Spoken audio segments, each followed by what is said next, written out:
guys, how you doing? My name is Christopher, and I'm a primary school teacher working in North Dublin and living there as well. Hope you're all doing well. So today I'm going to just share a little bit about my own story, just very briefly. A few kind of, I suppose, major events in my life that have kind of maybe taken a turn and helped me to kind of grow in my faith, and also times when I've really, in a very profound way, sort of seen how the Lord has been working in my life, and how he's come to really reach out to me in many ways and help me then to reach out to other people. So just a few little sort of tidbits, I suppose, to share with you today. So just my story starts really with my family. I was very lucky to be raised in a Catholic family. Both of my parents have been in their faith as long as I remember, and we were always very involved in the parish and in the church. So we kind of joked that we were raised in the church. We did so many different ministries, and we were like the Marthas. You talk Mary and Martha, and we were always the doers. We were doing things all the time. We prayed together at home as well. We certainly wouldn't have been a kind of a daily rosary sort of family really in that way, but we did pray together morning and evening. And we were instilled with that knowledge that God loved us from a very early age. But my first experience, I suppose, of really beginning to have faith for myself, or beginning to understand that Jesus wanted a relationship with me, was quite early, actually. I was only 8 years old. And as you probably noticed, I don't have any hair. And that was not because of a good shave, as much as I'd love it to be, but it's not. And basically, it came from a condition called alopecia. And alopecia is a kind of a hair loss condition. There's no real side effects to it. Thank God I'm very healthy. No other issues. But at the time, as an 8-year-old, you can imagine it was pretty stressful. My parents didn't know what was going on. I didn't know what was wrong with me. And naturally enough, coming up to make my Holy Communion, all the children in my class, they didn't understand either. So there were these rumors that started going around, that Christopher has a disease, or he's contagious, or stay away from him. So I had a pretty rough couple of months where I went through a pretty nasty bullying, and I was very much, I found myself very isolated. I was very much on my own. Didn't even tell my parents, I don't think, at the time. I don't know why, but it was a very isolating period. And yet at the same time, I can explain it now a little bit better looking back, but it was something I couldn't really fully understand at the time. I had this really strong sense that even though I was socially and physically very much alone, I wasn't alone, if that makes sense. I kind of sensed that I knew about God, I knew God loved me, and I just had this very strong feeling that God was walking with me all the way through it, and that He was my friend. He was there for me. It's like the footprints. You talk about the story of the footprints where Jesus carries a man through the hardest times of his life. It was very much like that for me. And from that time onwards, I have always really had a strong sense that God has been there. And sometimes I kind of, obviously, you shut him out at times, or you might not always be as close as you'd like to be, or you kind of fall off a bit or whatever, but you still always feel he's there in the background. And that's always sustained me going forward since that age. And it's also developed really who I am. I joke as well about, if I ever got the hair back, or if it ever did grow back, that I probably wouldn't want it back, because it's become so much part of who I am. And I just thank God for that, because a big theme throughout my life, and this is one event that really sort of, I suppose, speaks to that, is that there's various struggles there, but all the time you can see how God works through those struggles and brings something better out of it. And that's very much the case for me. From that age, I've always kind of had that sense of, well, God has brought me to where I am now through all of that, and through obviously the hair and everything else, or the lack of it, as I say. So that was my first sort of experience really with God. And all the way through my teenage years, I actually grew in my knowledge and my love of the faith. I had a very strong kind of sense of justice, and I had an interest in things like theology and that. And that went through with me all the way through into college and that as well. Although I probably hadn't done an awful lot of study at the time, I was very academically inclined. I was sort of quite intellectual in the way that I like to work things out. I like to kind of, learn things all the time, particularly around the whole area of catechesis and faith and stuff. But I decided to become a teacher when I was about 18 or 19. I went to college to study, and I didn't particularly like the college sort of scene, let's say. It wasn't really my thing. And yeah, it wasn't the happiest time of my life, to be fair. But one of the hardest challenges that I had at that time was actually, there was a lecturer who was teaching us religious education as part of our course. And he himself had been studying, I think, for a PhD or something, but he was very high level himself, and he had all kinds of ideas about the Gospels and about the story of Jesus. He was very much into sort of studying the historical Jesus and everything, which personally I have a huge interest in, and it really goes alongside your faith and helps you to understand stuff much more.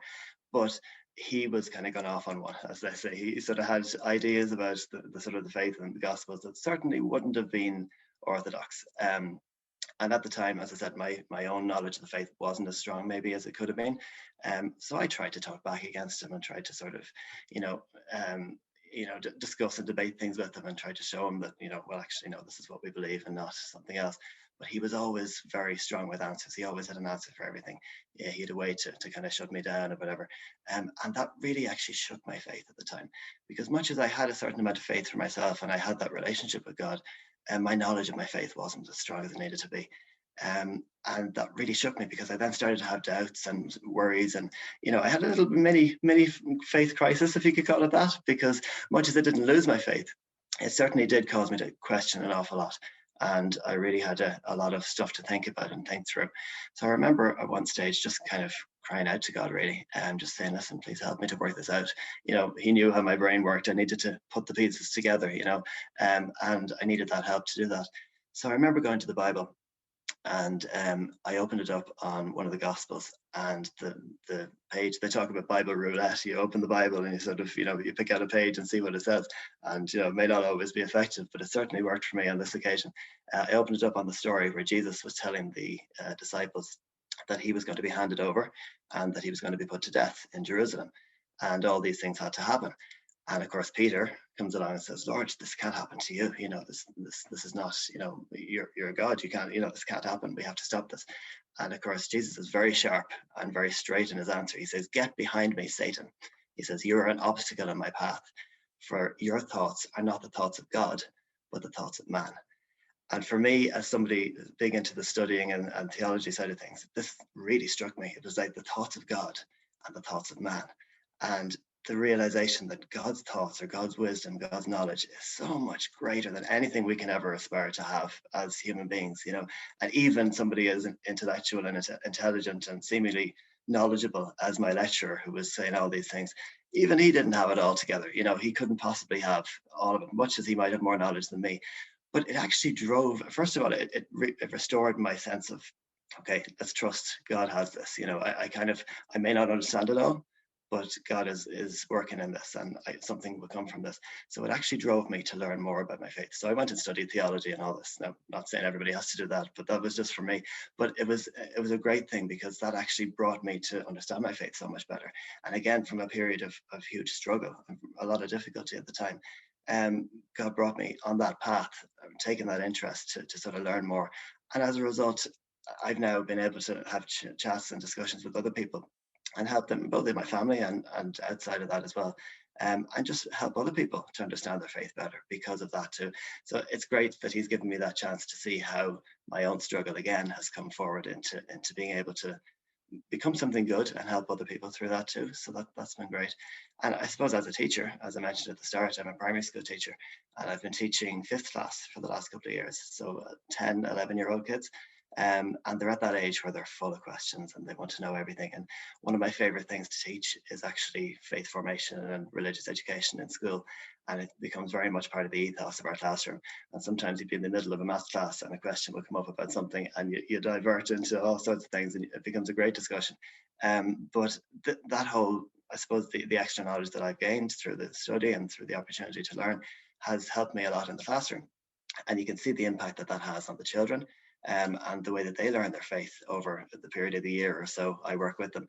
I have this joke that I kind of say that, my aim when I start off with a group of children in September is to make them sort of little Catholics by the time they get to June. And it's great to see the transformation when they start to understand things more, because I often find that one of our biggest challenges in our faith generally, and just in society generally at the moment, is that it's not that people are necessarily averse to the faith or sort of have a massive thing against it. Maybe some people do, but a lot of people just don't understand it. And it's about explaining it in a way that makes sense for people. And when you get a chance to do that with the kids, it's great.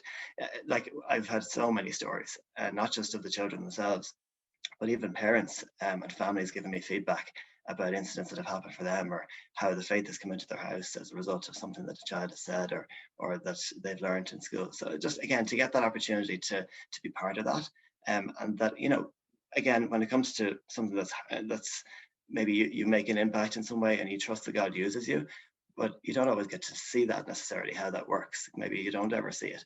But I've been very blessed that I've got so many opportunities to see that in the role of a teacher. I suppose just one thing to kind of finish off on that again is that last year I was teaching again a group of fifth class children, and we did a lesson on the saints. So I asked them to go home and to do some research on the saint for their own name. So whatever the name was, they had to find out the saint for that name and to present it in the class. So we had done our presentations. The children had all talked about their various saints, and yeah. So what happened was one of the children said to me, "Teacher, I know that your first name is Christopher." And they all want to know the first name. It's a big thing they want to find out at the beginning of the year. So they all knew my name was Christopher. So she said, "Yeah, I know your name is Christopher." She said, "What does that mean? Is there a saint for Christopher? And can you tell us what that means?" So I explained the story of Saint Christopher about, the Christ bearer and the big strong man who carried Jesus across the river, the baby Jesus across the river, and talked about how it meant Christ bearer, carrying Christ. And she just kind of looked up at me. She said, "Teacher," she said, "that's really interesting." She said, "Your name is Christopher." I said, "Christ bearer." She said, "And you're bearing Christ to us." And I'm like, whoa. I kind of talk about praise God moments. They're moments where you realize God is telling you you're in the right place, or you're doing something for people that, is beyond you. And it wasn't anything to do with me. It's the fact that God was working through me to kind of reach those children. And the fact that they recognized that they were learning about Jesus and understanding something more about God through that. And that was just one of those moments where I just said, yeah, there are days where you get up and you think, gosh, what am I doing? Or, have terrible days. But there are other days where God really reminds you that despite the hard things, and again, it goes back to that time in college when I had that sort of difficulty with the lecturer and my own little crisis, but seeing how that impact has come through, and now that is working for something much better, and how it's impacted the lives of the children and the families that I'm in contact with. So just praise God for that. We believe as Catholics very much in, the fact that on Good Friday, probably one of the worst things that ever could have happened in history was that we killed God. It's the worst thing. And yet look at what what happened 3 days later, and what Jesus kind of brought about, or what God brought about.